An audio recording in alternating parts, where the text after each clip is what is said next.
అదేమిటి? మరి అదే కదా, ఓ పెద్ద రైటర్ ఉన్నాడు విశ్వామిత్ర అని, నీకు తెలుసా? అవును, అతను నాకు అభిమాన రైటరే.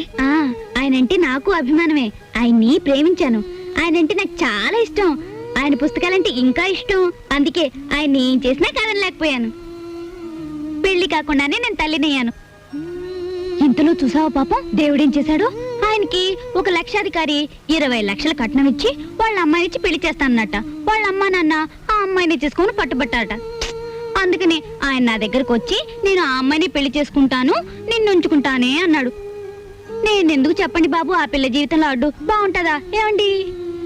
అందుకే నేను ఆయన అడిగాను, మీది న్యాయమే, కానీ నేను ఒక మాట అడుగుతాను, మీరు ఒప్పుకుంటారా అని. నేను మాత్రం మీకు అడ్డురాను, మీరు ఆ అమ్మాయిని చేసుకోండి, కానీ మీరు చచ్చిపోయినట్టు నేను బొట్టు చెరిపేసుకుంటాను అన్నాను. అందుకు ఆయన ఏమన్నాడు తెలుసా? అది తప్పు, చీచి, నువ్వు చెరుపుకోకూడదు, నేనే చెరిపేస్తానని చెరిపేసి